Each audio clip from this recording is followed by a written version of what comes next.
अभी जो सवाल है वो यूपीएससी लेवल के नहीं है।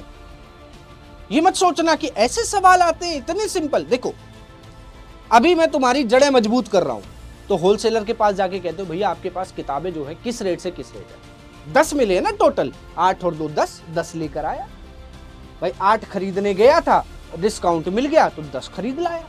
जब कॉस्ट प्राइस प्रॉफिट लॉस बराबर हो, सेलिंग प्राइस प्रॉफिट लॉस बराबर हो, और जब ये सब बराबर ना हो तब ये आए। हेलो एवरीवन, जय हिंद सभी को। कैसे हैं आप सभी लोग? आई होप आप लोगों को सीरीज पसंद आ रही होगी। मैंने प्रॉफिट एंड लॉस और एवरेज दो टॉपिक कंप्लीट करा दिए हैं और आज प्रॉफिट लॉस की एक यूनिट होती है पूरी, जिसमें हम प्रॉफिट लॉस परसेंटेज की पूरी एक यूनिट होती है जिसमें हम प्रॉफिट लॉस, सिंपल इंटरेस्ट और कंपाउंड इंटरेस्ट के बारे में पढ़ते हैं। तो पहले हम इस यूनिट को कंप्लीट करेंगे, देन आफ्टर हम रेशियो की तरफ चलेंगे, फिर time and work, speed distance time, और भी बहुत सारे टॉपिक्स होते हैं जो जो आपके सीसेट के सिलेबस में इंपॉर्टेंट है, वो मैं आप लोगों को पढ़ाऊंगा। ठीक है, तो बिना देरी करते हुए मैं क्लास को स्टार्ट करने जा रहा हूं। स्टार्ट करते हैं प्रॉफिट एंड लॉस। तो प्रॉफिट एंड लॉस में हम क्या क्या पढ़ेंगे, देखिए पहले उसकी बात करते हैं और पहले बेसिक सीखते हैं। बेसिक बहुत जरूरी है। यूपीएससी आप लोगों को क्यों बार बार ये मजबूर करता है कि आप एनसीईआरटीज को पढ़िए, बार बार इसकी तरफ वो आकर ले जाता है आपको कि एनसीईआरटीज को पढ़िए। आप शायद समझ नहीं पा रहे हैं। वो एनसीईआरटी को पढ़ने के लिए इसलिए बोलता है क्योंकि एनसीईआरटी में बेसिक्स है। वो चाहता है कि आपकी जड़ें जितनी मजबूत रहेंगी, फल उतने ही मीठे आएंगे। तो मैं भी आपको हमेशा बेसिक की तरफ लेकर जाता हूं हर सवाल में, क्योंकि बेसिक बहुत जरूरी है। तो चलिए शुरू करते हैं। प्रॉफिट एंड लॉस में सबसे पहले कुछ टर्म्स का यूज होता है, हिंदी और इंग्लिश दोनों में बताऊंगा मैं आपको, ताकि आपको दोनों चीजें समझ में आए। तो सबसे पहले सीपी, जिसको हम कॉस्ट प्राइस बोलते हैं। क्या बोलते हैं? कॉस्ट प्राइस बोलते हैं। और हिंदी में बात करें तो इसको क्रय मूल्य बोलते हैं। जिस मूल्य पर हम चीजों को खरीद रहे हैं उसको क्रय मूल्य बोलते हैं। उसके बाद एसपी, एसपी का मतलब होता है सेलिंग प्राइस। क्या होता है? Selling price. सेलिंग प्राइस का मतलब हो गया विक्रय मूल्य। क्या हो गया? विक्रय मूल्य। ठीक है, क्या हो गया? विक्रय मूल्य। उसके बाद आता है हमारा प्रॉफिट। प्रॉफिट का मतलब होता है लाभ। प्रॉफिट भी बोलते हैं इसको, गेन भी बोलते हैं। क्या बोलते हैं? लाभ। लाभ कब होता है? सभी लोगों को पता है, सस्ता खरीदते हैं, महंगा बेचते हैं तो लाभ होता है। सस्ता खरीदते हैं यानी कि सेलिंग कॉस्ट प्राइस कम होता है। हमें क्या करना होता है? सेलिंग प्राइस में से कॉस्ट प्राइस माइनस करना होता है। आप अगर इनको फॉर्मूले के तौर पर याद करोगे तो यकीन मानो हमेशा कंफ्यूज रहोगे। आप अपनी निजी जिंदगी से इनको जोड़ दीजिए ना, आपकी डेली लाइफ से इसको जोड़ दीजिए। हम खरीदते हैं, अगर हम सस्ता खरीदेंगे, महंगा बेचेंगे तो हम फायदे में रहेंगे। यानी कि सेलिंग प्राइस बड़ा होना चाहिए, कॉस्ट प्राइस छोटा होना चाहिए, तो बड़े में से छोटा माइनस कर दिया जाए। यानी कि क्रय मूल्य में से क्या माइनस कर दिया जाए? विक्रय माइनस कर दिया जाए, है ना। क्रय में से क्या माइनस कर दो? विक्रय माइनस कर दो, तो लाभ होगा। वहीं घाटे की बात करें, लॉस, वहीं हम लॉस की बात करें जिसको हानि कहते हैं। क्या कहते हैं? हानि। हानि कब होती है? जब हम महंगा खरीदते हैं और सस्ता बेचते हैं तो हानि होती है। महंगा खरीदते हैं और सस्ता बेचते हैं तो क्या होती है? हानि होती है। यानी कि जब कॉस्ट प्राइस बड़ा होता है, सेलिंग प्राइस छोटा होता है, तब हमें लॉस होता है। यानी कि हम यहां पे उल्टा लिख दिया मैंने, इसको ठीक कर लीजिए, इसको विक्रय कर दीजिए। विक्रय माइनस क्रय। ठीक है, विक्रय माइनस क्रय। क्लियर? ये उल्टा लिख दिया था, यहां पर होगा क्रय माइनस विक्रय। क्रय माइनस विक्रय। ठीक है, इसको ठीक कर लीजिएगा। तो क्रय माइनस विक्रय, तब क्या होगी? हानि होगी। फिर बात आती है डिस्काउंट। डिस्काउंट भी तो मिलता है ना। डिस्काउंट की बात आती है। डिस्काउंट का मतलब होता है बट्टा। क्या होता है? बट्टा। बट्टे का मतलब हुआ, डिस्काउंट कैसे मिलता है?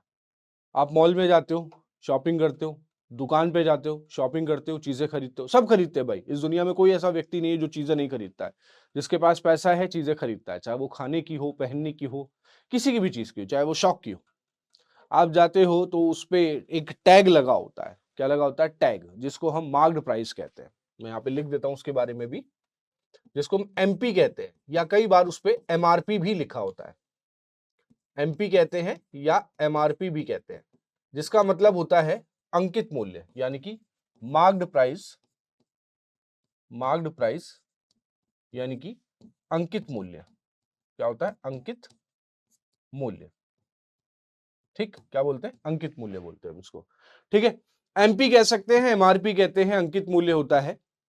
इसके कई सारे नाम है, marked price, tag price, list price, label price, Hindi में एक ही नाम है अंकित मूल्य, या हम इसको कई बार सूची मूल्य भी बोलते हैं। क्या बोलते हैं? सूची मूल्य। सूची मूल्य। तो जब हम डिस्काउंट मांगते हैं तो कैसे मांगते हैं? मान लीजिए मैं ये खरीद कर लाया हूं, ठीक है, इसके पीछे लेबल लगा हुआ है, इस पर लिखा हुआ है 1200 रुपए। इस पर क्या लिखा हुआ है? 1200 रुपए। तो जब मैं खरीदने जाता हूं तो मैं देखता हूं अच्छा इसका प्राइस 1200, तो फिर मैं दुकान वाले से क्या कहता हूं? भैया कोई डिस्काउंट है क्या इस पे? कुछ छूट मिलेगी इस पे? मतलब जो लिखा है उस पर डिस्काउंट मिलता है हमेशा। किस पर? जो लिखा हुआ होता है उस पर डिस्काउंट मिलता है। बात क्लियर है? तो डिस्काउंट हमेशा किस पर मिलता है बच्चों? डिस्काउंट मिलता है एमपी पर, मार्क्ड प्राइस पर। जैसे उसने बोला हाँ भैया 200 रुपए की छूट है, मतलब 1200 रुपए लिखे हुए थे, उसमें से 200 रुपए डिस्काउंट दे दिया, तो मुझे 1000 रुपए का वो पड़ा। तो डिस्काउंट कितने का मिला? 200 रुपए का डिस्काउंट मिला मुझे। कितने का मिला? 200 रुपए का डिस्काउंट मिला। डिस्काउंट किस पर मिला था? मार्क्ड प्राइस में से। तो मार्क्ड प्राइस में से क्या माइनस करना होता है? सेलिंग प्राइस माइनस करना होता है, तभी हम उसको क्या बोलते हैं? डिस्काउंट बोलते हैं। क्या बोलते हैं बच्चों? डिस्काउंट बोलते हैं। बात क्लियर हुई? बहुत सिंपल सी बात है, बहुत छोटी छोटी सी बातें हैं, बस उसी पर बात कर रहा हूं। यानी कि अगर आपको बट्टा निकालना है, बट्टा भी बोलते हैं, छूट भी बोलते हैं इसको, तो बट्टा अगर आपको निकालना है तो हम क्या करते हैं? अंकित मूल्य में से, अंकित मूल्य में से माइनस करते हैं क्या? विक्रय माइनस करते हैं। क्या माइनस करते हैं? विक्रय मूल्य। तो अंकित में से विक्रय माइनस करोगे तो आपकी डिस्काउंट आ जाएगा। ठीक है, बहुत छोटी छोटी चीजें। उसके बाद प्रॉफिट परसेंट। क्या बोलते हैं? Profit percent. प्रॉफिट परसेंट का मतलब क्या होता है? लाभ प्रतिशत। क्या बोलते हैं? लाभ प्रतिशत। दूसरा होता है लॉस परसेंट। लॉस परसेंट यानी कि हानि प्रतिशत। हानि प्रतिशत। और तीसरा होता है हमारा डिस्काउंट परसेंट। Discount percent. ये तीनों चीजें और भी इंपॉर्टेंट है, सबके बारे में एक एक करके बताता हूं। यानी कि बट्टा प्रतिशत। बट्टा प्रतिशत, कितने प्रतिशत का बट्टा मिलेगा यानी कि डिस्काउंट मिलेगा। आप ध्यान से सुनिए। जैसे मान लीजिए डिस्काउंट की बात करते हैं, सॉरी पहले प्रॉफिट की बात करते हैं। मैं कोई चीज 1000 रुपए की खरीद कर लाया था और मैंने उसको बेच दिया 1200 रुपए में, तो क्या मुझे प्रॉफिट हुआ? साफ दिख रहा है, सस्ता खरीदा है, महंगा बेचा है, 200 रुपए का प्रॉफिट मिल रहा है। कितने का? 200 रुपए का प्रॉफिट मिल रहा है। अब किस पर मिलेगा? किस पर मिलेगा? जो आपने इन्वेस्ट किया है उसी पर तो मिलेगा। जो आपने इन्वेस्ट किया है उसी पर तो आपको प्रॉफिट मिलेगा। तो 200 रुपए प्रॉफिट है, किस पर होगा? कॉस्ट प्राइस पर। किस पर होगा? कॉस्ट प्राइस यानी कि 1000 रुपए पर। और उसका क्या चाहिए? परसेंटेज। उसका क्या चाहिए? परसेंटेज। 200 से एक बार, 200 से 5 बार, 5 से कट करेंगे तो 20% का फायदा मिल रहा है। कितने प्रतिशत का फायदा है? 20% का। अब इसी चीज को मैं फॉर्मूले पे लिख दूं तो कैसे लिखूंगा कि पहले प्रॉफिट कितना है और किस पर मिलेगा? कॉस्ट प्राइस पर मिलेगा, और उसका मल्टीप्लाई कर दिया 100 से, तो कितना आ गया? प्रॉफिट परसेंट आ गया। फायदा हुआ तो भी कॉस्ट प्राइस पर, घाटा होगा तो भी कॉस्ट प्राइस पर। चाहे फायदा हो या घाटा हो, हमेशा कॉस्ट प्राइस पर ही होगा। लॉस की बात करें, लॉस परसेंट, तो लॉस अपॉन में सीपी, चाहे फायदा हो या घाटा हो, इसको हिंदी में भी लिख लीजिएगा, लाभ बटे क्रय मूल्य। लाभ बटे क्रय मूल्य, और उसका प्रतिशत निकालने के लिए 100 से गुणा कर दिया। तो लॉस अपॉन सीपी इंटू 100, और हिंदी में लिखेंगे तो हानि, हानि बटे में क्रय मूल्य गुणा कितना? 100। डिस्काउंट परसेंट की बात करें कि कितने परसेंट का डिस्काउंट होगा, तो डिस्काउंट कितना मिला आपको और किस पर मिलेगा? मार्क्ड प्राइस पर मिलेगा, और उसका परसेंटेज निकालने के लिए 100 से मल्टीप्लाई। या हम हिंदी में लिखें तो बट्टा कितना मिला आपको और किस पर मिलेगा? अंकित मूल्य पर मिलेगा। अंकित मूल्य पर मिलेगा, और उसका प्रतिशत निकालने के लिए 100 से क्या कर दिया? गुणा कर दिया। ठीक है, उसका प्रतिशत निकालने के लिए 100 से मैंने क्या कर दिया? गुणा कर दिया। क्लियर है बात सभी को? तो ये कुछ चीजें हैं जो हमारा इस्तेमाल होने वाला है। कोई फॉर्मूला नहीं बताऊंगा, सारी चीजें बेसिक से समझाऊंगा, एक एक चीज आपको समझ में आएगी। आप बेफिक्र रहिए, क्वेश्चन शुरुआत होने दीजिए बस। चलिए क्वेश्चन की शुरुआत करते हैं और लेकर आते हैं पहला सवाल। ये रहा, हिंदी और इंग्लिश दोनों ही ले आया हूं। वैसे मैं हिंदी में ला रहा था, लेकिन मैंने सोचा कई बच्चे बाइलिंगुअल समझते हैं, हिंदी और इंग्लिश दोनों में समझते हैं, है ना। कई लोगों को हर सब्जेक्ट ऐसा नहीं है कि आप हिंदी में पढ़ रहे हैं तो सारे सब्जेक्ट्स हिंदी में ही पढ़ते रहे। कुछ सब्जेक्ट ऐसे होते हैं जो इंग्लिश में समझ में आ जाते हैं, हिंदी में समझ में नहीं आते हैं, है ना। तो ऐसा भी होता है। चलिए, एक दुकानदार ने एक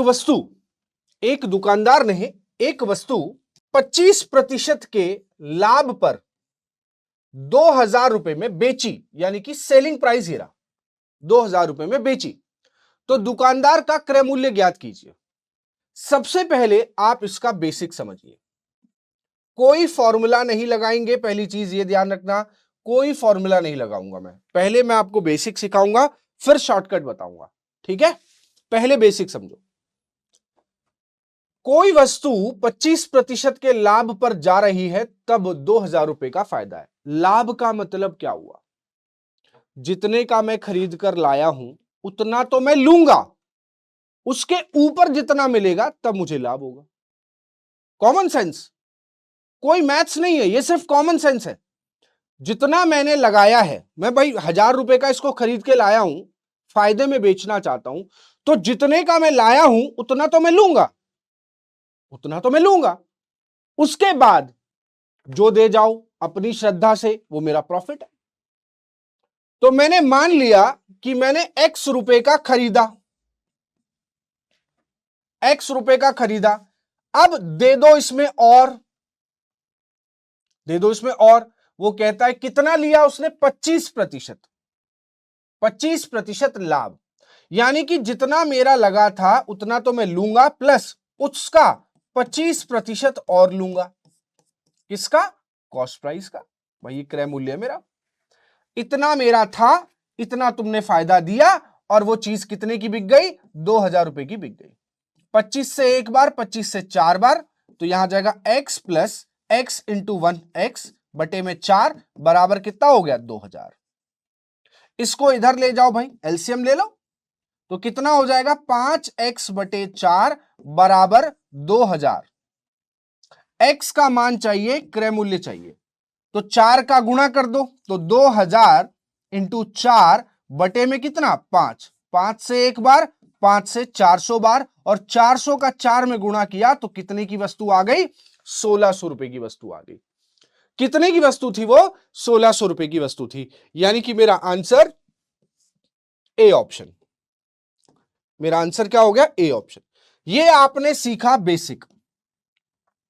अब मैं यहां सिखाता हूं आपको शॉर्ट, कि आप शॉर्ट कैसे करेंगे। क्योंकि हम परसेंटेज पढ़ चुके हैं, प्रतिशत पढ़ चुके हैं। जिन लोगों ने अभी तक अगर प्रतिशत का वीडियो ना देखा हो, तो सभी से मेरी एक रिक्वेस्ट है, आप रिक्वेस्ट मान लें या कमांड मान लें, कमांड आपको आगे करना है जाके। हाँ, मानता हूं कि आप आईएएस आईपीएस बनेंगे, बट अभी तुम्हारे लिए तो मैं ही हूं सब कुछ गणित के लिए। तो मेरी एक रिक्वेस्ट है कि कृपया करके परसेंटेज का सेशन ना छोड़ें, उसको जरूर देखें पूरा, क्योंकि वहां से असल ज्ञान प्राप्त होगा प्रतिशत यूज करने का, शॉर्टकट्स यूज करने का। ठीक है? कितने का फायदा है? 25% का फायदा है। 25% को क्या 1/4 लिख सकता हूं? कईयों को बड़ा अच्छा लगा होगा ये लिखने पर, और कईयों के मुंह बन गए होंगे। क्यों? क्योंकि ये पता नहीं कैसे लिखा है, नहीं पता ये कैसे लिखा है गुरुजी। तो बेटा, हमने परसेंटेज में सिखाया था, इसीलिए मैंने अभी रिक्वेस्ट किया है कि आप प्रतिशत का वीडियो देखने के बाद ही इस वीडियो को देखना, वरना बड़ी मुश्किल हो जाएगी। अल्लाह, सच बता रहा हूं मैं। ठीक? तो 25% का मतलब होता है 1/4। अब कहता है कि 25% का फायदा है, ये फायदा है। और फायदा किस पर होता है? अभी बताया था, फायदा किस पर होता है? फायदा होता है क्रय मूल्य पर। अगर मैं क्रय मूल्य को यहां x मान सकता हूं, तो कहीं संविधान में लिखा तो है नहीं, पढ़ा है ना तुम लोगों ने संविधान, संविधान में कहीं ये तो लिखा नहीं है कि आप x मान के ही हल कीजिएगा। अरे कुछ भी मान लो जो तुम्हारा मन करे। हमने मान लिया ये नीचे वाला 4 कि 4 हमारा क्रय मूल्य है और उस पर मुझे 25% फायदा होगा, यानी कि 1 का लाभ होगा, ये मेरा होगा प्रॉफिट। यही चीज मैंने परसेंटेज में सिखाई थी कि 4 का खरीदा, 1 का फायदा लिया तो 5 का बिक गया, 5 का बिक गया और बिका कितने का? 2000 का। हमारे हिसाब से 5 का और इसके हिसाब से 2000 का। तो 1 का मान कितना हुआ मेरे भाई? 1 का मान हुआ 400। 1 का मान कितना हुआ? 400। हमसे पूछा गया क्रय मूल्य, तो क्रय मूल्य होता है 4 यूनिट। हमने 4 माना है ना। अगर आप x मान रहे हो, x का मान निकाल रहे हो, x मान रहे हो तो x का मान निकाल रहे हो, और मैंने तो माना ही 4 था, तो मुझे 4 का मान निकालना है। 4 का गुणा कर दिया तो मेरा आंसर आ गया 1600 और ये आ गया मेरा क्रय मूल्य। Option number A answer. समझ आई शॉर्टकट? ये 1 का मान निकाल के प्रतिशत में सिखाया गया यूनिटरी मेथड, जिसको हम क्या कहते हैं? ऐकिक नियम कहते हैं। क्या कहते हैं? ऐकिक नियम कहते हैं। उसका मैंने यहां पर इस्तेमाल कर लिया, उसका मैंने यहां पर इस्तेमाल कर लिया। ठीक है, चलिए, सभी को समझ आ गया होगा। आगे बढ़ते हैं, अगला सवाल लेकर आते हैं। बढ़िया सवाल है। एक आदमी कमीज और पतलून, पैंट और शर्ट लेकर आता है, भाई ट्राउजर ले आया। एक आदमी कमीज और पतलून 371 रुपए में खरीदता है। कितने रुपए में खरीदता है? 371 रुपए में खरीदता है। यदि पतलून की कीमत कमीज से 12% अधिक है, किससे? कमीज से, यानी कि शर्ट से। पैंट महंगा है, शर्ट से पैंट महंगा है, 12% महंगा है। तो कमीज की कीमत ज्ञात करें, तो शर्ट की कीमत ज्ञात करो। 12% दिखाई दिया मुझे, 12% को तुरंत ही मैंने 12/100 कर दिया और कट कर दिया। 4 से 3 बार और 4 से 25 बार, 4 से 3 बार और 4 से 25 बार। अच्छा, पैंट महंगा है, शर्ट सस्ती है। हमने मान लिया कि शर्ट जो है वो 25 रुपए की है। कितने की है शर्ट? 25 रुपए की, और उससे 12% ज्यादा है, तो 25 में 3 ज्यादा है। क्या? पैंट। यानी कि शर्ट हो गई अगर 25 की, तो पैंट या ट्राउजर कितने का हो जाएगा? 28 का। कितने का हो जाएगा? 28 का हो जाएगा। कितने का हो जाएगा? 28 का। तो शर्ट हो गई हमारी 25 की, पैंट हो गया हमारा 28 का। तो टोटल मिलाकर कितने के हो गए? दोनों 53 रुपए के। अब आप सोचोगे सर आपने दोनों के क्यों जोड़ दिए? दोनों को क्यों जोड़ा गुरुजी आपने? कारण क्या है बेटा कि एक आदमी कमीज और पतलून दोनों खरीदता है 371 में, तो यहां पर ये दोनों कितने के आ रहे हैं? ये दोनों कितने के आ रहे हैं? 25 और 28, 53 के आ रहे हैं। और दोनों आ रहे हैं कितने में? 371 रुपए में। 371 रुपए में। यहां से 1 यूनिट का मान मैं निकालूं तो 53 से ये मुझे 7 बार कटता हुआ दिख रहा है। 1 यूनिट का मान आ जाएगा 7 रुपए। मुझे किसका पूछा गया? मुझे पूछा गया शर्ट का, कमीज का। तो कमीज का प्राइस है 25 यूनिट।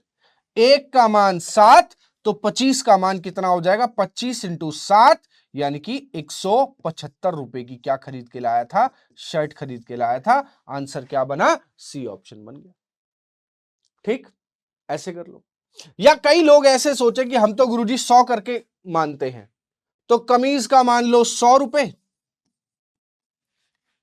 कमीज का मान लो 100 रुपए, उससे 12% अधिक ट्राउजर है, यानी कि 112 रुपए। 112 रुपए। दोनों का जब आप रेशियो बनाओगे, ध्यान से देखो, रेशियो बनाओगे तो 4 से कट करोगे 25 बार और 4 से कट करोगे 28 बार, तो रेशियो वही आ जाएगा जो यहां पर मैं लेकर आया हूं।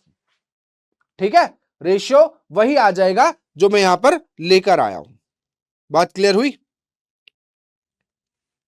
समझ आया? तो चाहे आप ऐसे करें या ऐसे करें, कोई फर्क नहीं पड़ता है। तरीके में फर्क नहीं पड़ेगा, आपका मेथड सही होना चाहिए, आपका कॉन्सेप्ट सही होना चाहिए, और कोई कुछ नहीं करने वाला। ठीक है, चलिए नेक्स्ट अगला सवाल ये रहा।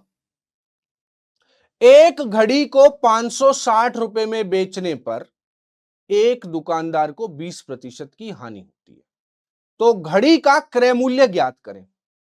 एक घड़ी को 560 रुपए में बेचा तो दुकानदार को हुई हानि। क्या हुई? हानि। कितने की? 20%। अभी जो सवाल है वो यूपीएससी लेवल के नहीं है। ये मत सोचना कि ऐसे सवाल आते हैं इतने सिंपल। देखो अभी मैं तुम्हारी जड़ें मजबूत कर रहा हूं, यूपीएससी के हिसाब से जड़ें बना रहा हूं। जब वो जड़ें बन जाएंगी, लेक्चर खत्म होने तक, एक ही लेक्चर में सब कुछ है, जैसे ही पूरा लेक्चर खत्म होगा आपके पास पूरा ज्ञान होगा। आप कहीं पर भी जाकर प्रीवियस ईयर के कोई भी क्वेश्चंस लगाइए, आपके आंसर्स आएंगे। ठीक है, तो थोड़ा सा भरोसा रखें, आप चिंता ना करें बेटा, आप सही हाथों में हैं। पढ़ाने के लिए आया हूं, सिर्फ पढ़ाऊंगा और कोई बात नहीं। ठीक, चलिए। एक घड़ी को 560 रुपए में बेचने पर, मतलब इतने की बेची गई है, 20% की हानि होती है। 20% का मतलब क्या होता है मेरे बच्चे? 1/5। कितना होता है? 1/5।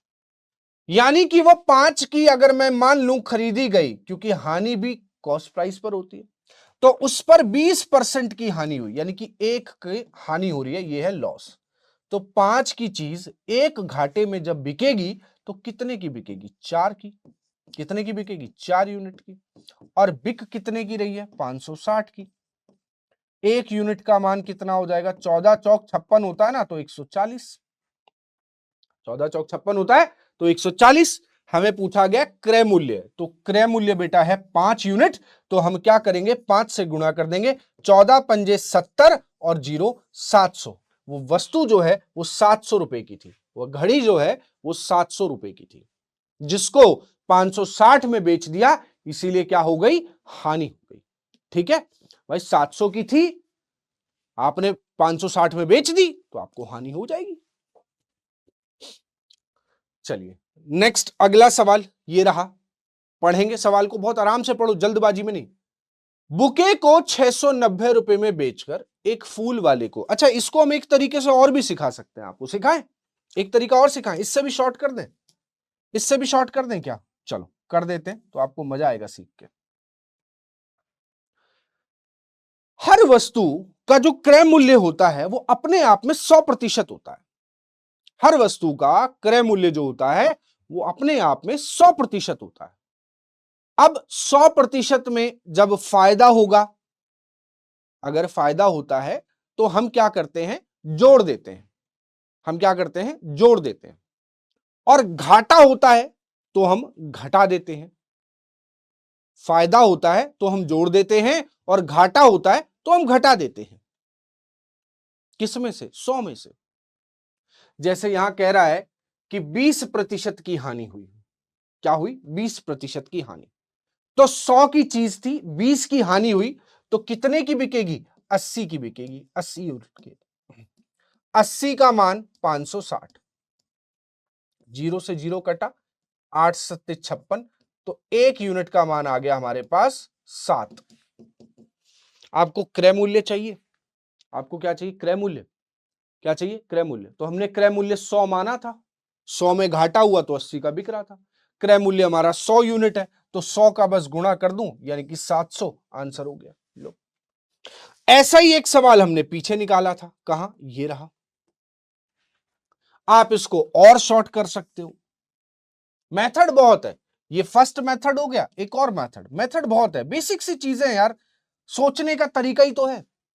25% का लाभ हुआ तो 125% का बिका। लाभ है तो जुड़ गया, लाभ है तो जुड़ गया, 125 यूनिट का बिक गया।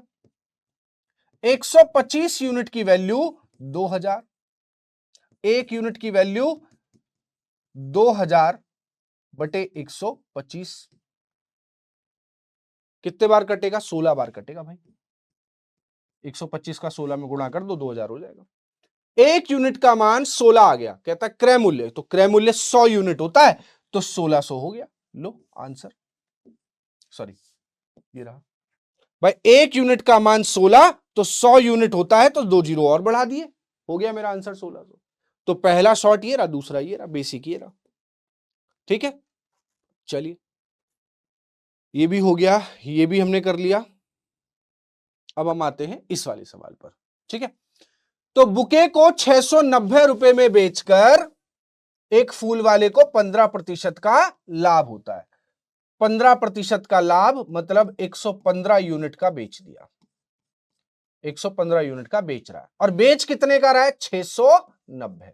यहां से 1 यूनिट का मान जब आप निकालोगे मेरे भाई, तो 115 से 6 बार कटेगा, यानी कि 6 रुपए आ जाएगा।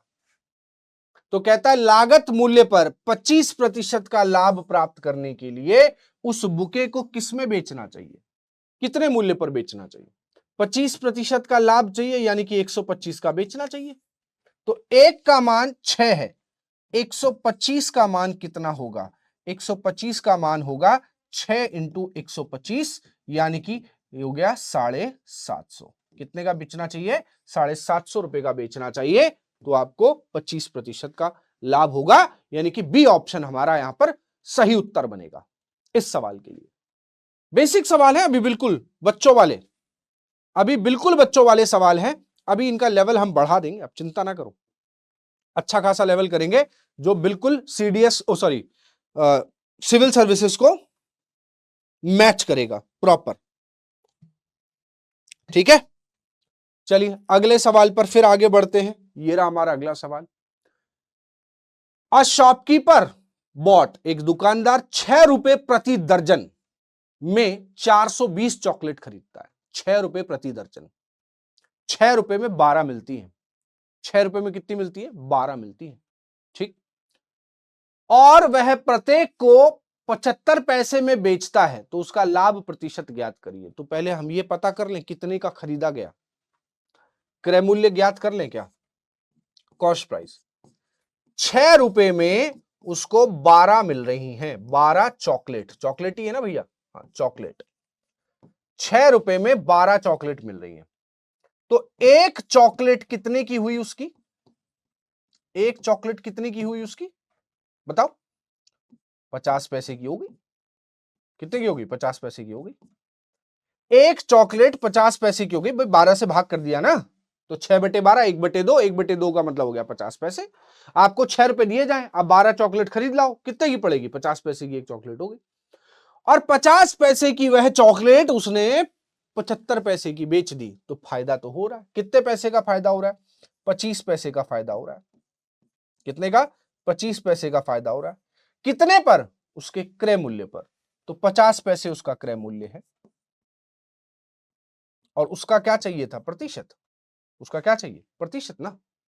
तो 25 से एक बार, 25 से 2 बार, और 1/2 कितना होता है? 50%, यानी कि वो 50% का फायदा कमा रहा है। Answer number A.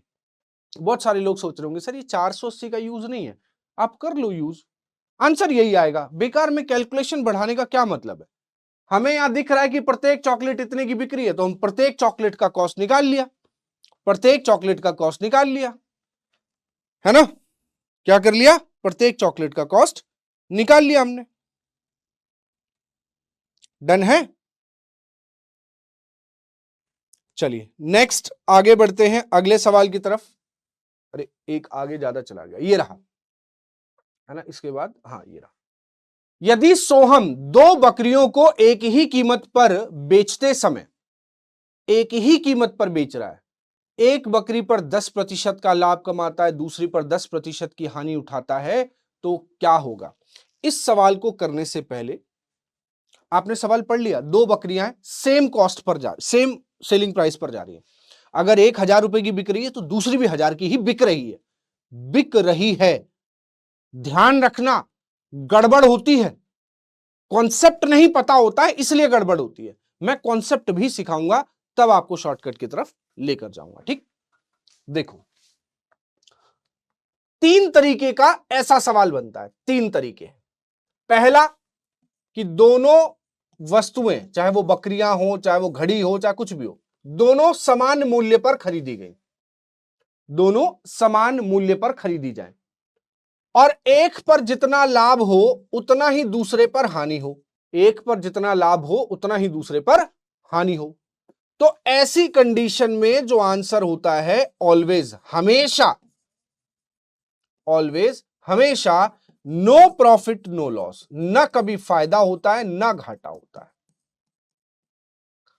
रीजन बता देता हूं, ये तो हो गया शॉर्टकट। अब सर ऐसे कैसे, देखो बताता हूं।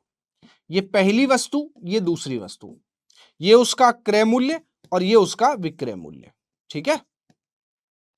दोनों को समान मूल्य पर खरीद रहा है, हमने मान लिया 1000 रुपए का ये खरीदा और 1000 रुपए का ये खरीदा, ठीक है। एक पर 10% की हानि हुई और एक पर हो रहा है 10% का लाभ। तो 1000 पर 10% यानी कि 100 रुपए का क्या हो रहा है, हानि। तो 1000 पर 100 रुपए की हानि हुई तो 900 रुपए का बिक गया। क्या हुआ, 900 रुपए का बिक गया। और एक पर 10% का लाभ, तो 100 रुपए का फायदा हो रहा है, तो 1100 का ये बिक रहा है। अब कंप्लीट जरा चेक करो, 1000 और 1000 टोटल 2000 का मैं खरीद कर लाया था दोनों चीजें, और ये 900 में बिकी, ये 1100 में बिकी, टोटल 2000 रुपए की बिक गई। अब एक बात बताओ, जितने की खरीद कर लाया उतने की बेच रहा हूं, तो ना मुझे फायदा हो रहा है ना मुझे घाटा होगा, ना मुझे फायदा होगा और ना मुझे घाटा होगा। सही बात, ना मुझे प्रॉफिट होगा और ना ही मुझे लॉस होगा, ना प्रॉफिट होगा ना लॉस होगा, ठीक। अब इसमें दूसरा टाइप, ये हो गया पहला टाइप, ये होता है फर्स्ट टाइप। और अब मैं आता हूं इसके सेकंड टाइप पर, कि इसमें दूसरे टाइप का सवाल कैसा बनता है, जो आपने अभी पढ़ा था, है ना। यहां पर क्या लिखा है कि यदि सोहम दो बकरियों को एक ही कीमत पर बेचना, यानी कि सेलिंग प्राइस बराबर हो, तो सोहम ने इस बार सेलिंग प्राइस बराबर किया हुआ है दोनों का, और एक पर जितना लाभ ले रहा है उतना ही घाटा दूसरे पर ले रहा है। तो ऐसी कंडीशन में आंसर ऑलवेज, हमेशा होता है लॉस। ऐसे कंडीशन में हमेशा लॉस होता है। और कितने प्रतिशत का, कितने प्रतिशत का लॉस होता है? प्रॉफिट परसेंट है आपके पास, प्रॉफिट परसेंट का स्क्वायर कर दो और बटे में 100 कर दो।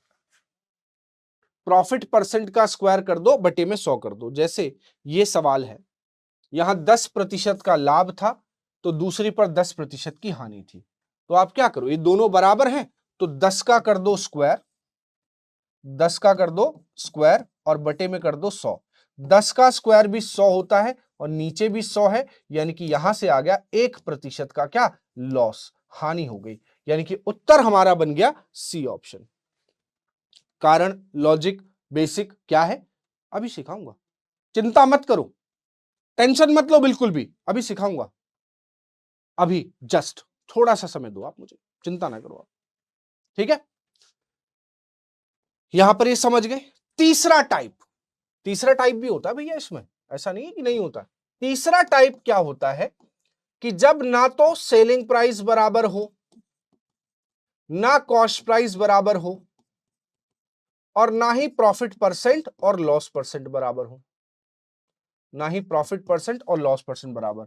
तो आंसर निकालने के लिए हमेशा हमें बेसिक यूज करना पड़ता है। Always use basic method, always use basic method. ये रहा बेसिक मेथड।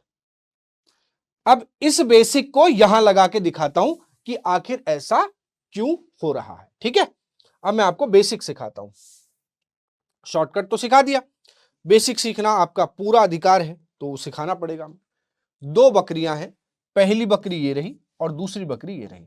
यहां पर उनको खरीदा गया यानी कि क्रय मूल्य, और यहां पर उनको बेचा जा रहा है विक्रय मूल्य, ठीक है। यहां पर उनको खरीदा गया क्रय मूल्य और यहां पर उनको बेचा जा रहा है विक्रय मूल्य। कहता है कि एक को 10% लाभ पर, 10% का मतलब क्या होता है, 1/10। तो 10 का खरीद कर उस पे 10% का लाभ, यानी कि 1 का लाभ लूंगा तो 11 का बेचूंगा। कितने का बेचूंगा, 11 का बेचूंगा। दूसरे पर 10% की हानि है, 1/10 होता है, यानी कि 10 की चीज और 10% हानि, यानी कि 1 की हानि, तो 9 की बिकेगी। कितने की बिकेगी, 9। अब सुनिए ध्यान से बात को समझिए।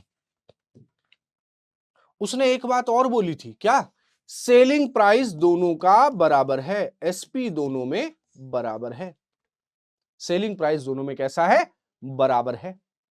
तो मुझे एक बात बताओ प्यारे बच्चों, एक छोटी सी बात मैं आप लोगों से पूछना चाहता हूं। सेलिंग प्राइस इसका 11, इसका 9, क्या ये आपको बराबर दिख रहे हैं? क्या कहीं से कहीं तक ये बराबर दिख रहे हैं? ये बेसिक है, सीख लेना, तीसरे टाइप में काम आएगा।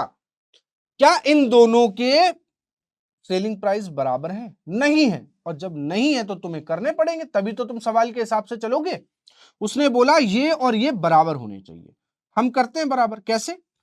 इसमें 9 से गुणा कर दो और इसमें 11 से कर दो, तो देखो ये भी 99 और ये भी 99। लेकिन आपने क्या गलती कर दी? गुणा तो किया, सेलिंग प्राइस को 9 गुना कर दिया, विक्रय मूल्य को 9 गुना कर दिया, लेकिन क्रय मूल्य को उतना ही रखा है। तो आप एक काम करो, इसको भी 9 गुना करो, तभी बात बैलेंस होगी भाई, क्योंकि क्रय मूल्य से ही तो विक्रय मूल्य आया था कि 10 में 1 का फायदा 11 का, तभी तो बैलेंस होगा। और इसको 11 से किया तो इसको भी 11 से करो, 10 की चीज 9 में बिक गई। तो बेटे चेक करो जरा, कितने का खरीदा जा रहा है? 90 और 110, 90 और 110 हो गया 200। 200 की दोनों खरीद के लाया था, 99 और 99 198 की बेच दी। 90 200 की खरीद कर लाया, 198 की बेच दी। कितने का घाटा हो रहा है? 2 रुपए का घाटा हो रहा है। देख लो, घाटा ही हो रहा है, ये लॉस है।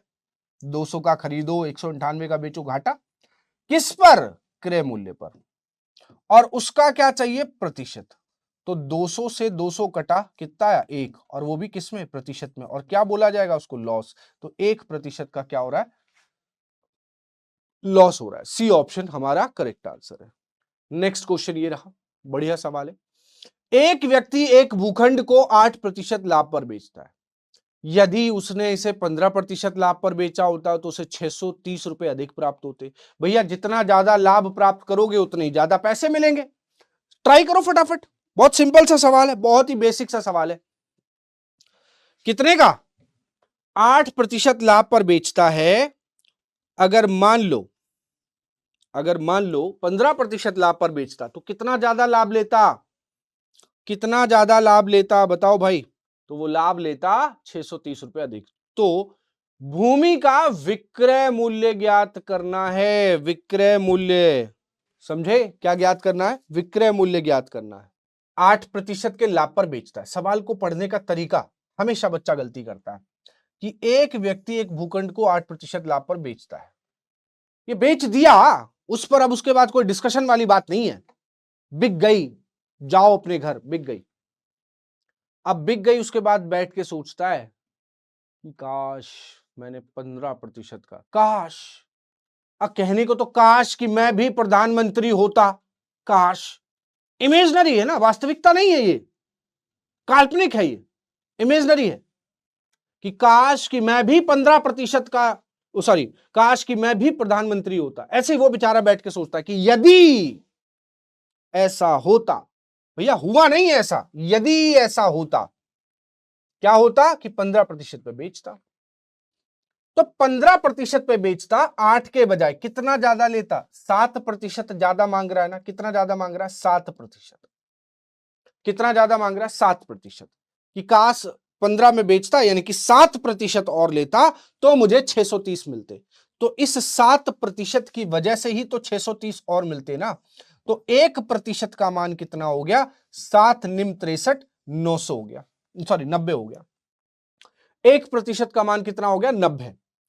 तो कहता है भूमि का विक्रय मूल्य क्या है? अब बच्चा यहां कंफ्यूज है कि 15% वाला निकालूं कि 8% वाला निकालूं, क्योंकि विक्रय पर तो फायदा ही हो रहा है। चाहे 8% पर बिक रहा हो, चाहे 15% पर बिक रहा हो फायदा ही रहा है। बड़ा परेशान है, परेशानी होगी कि नहीं होगी? लेकिन चिंता नहीं, सुनो ध्यान से। ये काल्पनिक है, काल्पनिकता पर नहीं, वास्तविकता की बात कर रहा है। 8% लाभ, 8 सॉरी, 8% का लाभ का मतलब हुआ 108 लाभ है ना, तो 100 में जुड़ गया। तो 108 का मान चाह रहा है आपसे, तो क्या करो 108 का गुणा कर दो। अब बात आती है गुणा, गुरुजी बड़ी समस्या, गुणा करने में हमें बहुत प्रॉब्लम है ना। मैं आपको बताया था डीएस, डिजिट सम लगा दो। क्या लगा दो? डिजिट सम लगा दो। ये जोड़ो 9 आएगा, ये जोड़ो तीनों को कितना आएगा 9, और 9 में कितना होता है 81, 81 में 8 और 1 9, तो डिजिट सम 9 आना चाहिए। 9 3 12, 12 और 2 14, 4 और 1 5, ये डिजिट सम 5 आ रहा है, इसको कट कर दो, नहीं लगाओ। 9 6 15, 15 में 5 और 1 6 आ रहा है, ये भी नहीं आएगा। 8 2 10 और 9 19, 19 में 9 और 1 10, 10 में 1, मैं जोड़ता जाता हूं, एक सिंगल डिजिट निकालता हूं, जोड़ता चला जाता हूं, ये भी नहीं होगा ऑप्शन।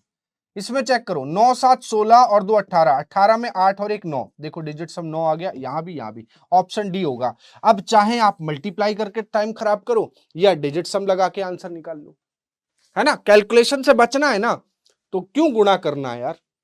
9 8 72 होता है, वैसे 972 हो गया, ठीक है, 0 आ रहा है, लेकिन मैंने डिजिट सम सिखाया हुआ है, आप डिजिट सम का इस्तेमाल करिए, क्या प्रॉब्लम है। चलिए अगला सवाल ये रहा, एक व्यक्ति ने एक कार खरीदी और उसे 3 लाख रुपए में बेच दिया। ओहो, बेच दिया 3 लाख में। यदि उसे 20% की हानि हुई तो उसने कार खरीदने में कितने खर्च किए। कार खरीदी, 3 लाख की बेच दी, 3 लाख की बेच दी, 20% की क्या हुई हानि, क्या हुई 20% की हानि। तो 20% का मतलब होता है 1/5, यानी कि इतने की खरीदी, इतने की हानि हुई, तो 5 में 1 की हानि होगी तो 4 की बिकेगी, और 4 की बिक रही है, और यहां बिक रही है 3 लाख रुपए की। कितने की? 3 लाख की। तो 1 यूनिट का मान कितना हो जाएगा? 4 सत्ते 28, 4 सत्ते 28, 4 पंजे 20, 1 यूनिट का मान हो जाएगा 7500। हमें क्या चाहिए? कार खरीदने पर कितना खर्च हुआ? 5 यूनिट खर्च हुआ है, तो 5 यूनिट का मान निकालना है, 5 का गुणा कर दो, डिजिट सम लगाना, डिजिट सम लगा दो, वरना गुणा करना तो गुणा कर दो। 55 25 और 5 सत्ते 35 और 2 37, 37,000 सॉरी 3,75,000 रुपए की गाड़ी खरीदी गई थी। 3,75,000 यानी कि डी ऑप्शन खरीदी गई। ठीक है, कितनी खरीदी गई? डी ऑप्शन 3,75,000 रुपए की खरीदी गई। ये रहा हमारा करेक्ट उत्तर। ठीक है, ये हो गया हमारा करेक्ट उत्तर। नेक्स्ट अगला सवाल, यदि किताबें 200 से 350 रुपए 200 से 350 रुपए से लेकर कीमतों में खरीदी गई, ठीक है, और 300 से 425 रुपए की कीमतों में बेचा जाता है, तो 8 पुस्तकों को बेचने पर अधिकतम लाभ कितना प्राप्त हो सकता है? 8 पुस्तकों को बेचना है, अधिकतम लाभ कितना होगा? तो देखो, आप बाजार में गए, आप एक दुकानदार हो, रिटेलर हो, तो होलसेलर के पास जाके कहते हो भैया आपके पास किताबें जो है किस रेट से किस रेट है, तो उसने बताया कि देखो हमारे पास 200 से लेकर 350 के बीच की किताबें हैं, मतलब कम से कम 200 रुपए की है और अधिकतम 350 रुपए की। ये उसने अपनी रेंज बता दी। पूछते ना भैया क्या रेंज है, रेंज का मतलब कहां से कहां तक है। कहता है 300 से 400 रुपए की रेंज में बेच दी, ये तो सीपी कॉस्ट प्राइस की रेंज है। अब हम एसपी की रेंज की बात करते हैं कि कितने की रेंज बेची जा रही है। खरीद लाया और अपनी दुकान पर रेट क्या रखा उसने? 300 से 425 की बीच में बेचूंगा, 300 से 425 की रेंज में बेचूंगा। तो कहता है, अब यहां सवाल सुनना, तो 8 पुस्तकों को बेचने से अधिकतम कितना लाभ, अधिकतम लाभ, मैक्सिमम प्रॉफिट, मैक्सिमम प्रॉफिट कितना होगा? मैक्सिमम प्रॉफिट कितना होगा? सबसे ज्यादा लाभ कैसे मिल सकता है? सड़क से चीजें खरीद लाओ, जींस खरीद लाओ 100 रुपए में, 100 रुपए की जींस खरीद लाओ और उठा के मॉल में बढ़िया टैग लगा के ड्राई क्लीन करा के बेच दो 1200 रुपए का। 100 का खरीदा 1200 का बेचा, मतलब सबसे सस्ता खरीदो और सबसे महंगा बेचो तो फायदा ही फायदा है। यानी कि कितने का खरीदो? 200 का खरीदो, सबसे सस्ता माल खरीदो और सबसे महंगा बेचो, तो आपको सबसे अधिकतम प्रॉफिट दिखाई देगा, सबसे ज्यादा प्रॉफिट दिखाई देगा। 200 की चीज 425 की बिकेगी तो 225 का लाभ होगा एक किताब पर, और ऐसी 8 किताबें बेच रहा है तो 8 का अगर गुणा कर दूं 25 अट्ठे 200 और 1600, 1800 रुपए का लाभ प्राप्त होगा। कितने का? 1800 रुपए का लाभ प्राप्त होगा, यानी कि सी ऑप्शन आंसर बनेगा। कितने का? 1800 रुपए का लाभ होगा। ठीक, चलिए नेक्स्ट अगला सवाल ये रहा। राकेश के पास एक खास कंपनी के 8 मोबाइल हेडसेट के लिए पैसे थे, खरीदने के लिए पैसे थे कि भैया 8 मोबाइल खरीद सकता हूं, हैंडसेट खरीद सकता हूं और इतने पैसे हैं मेरे पास।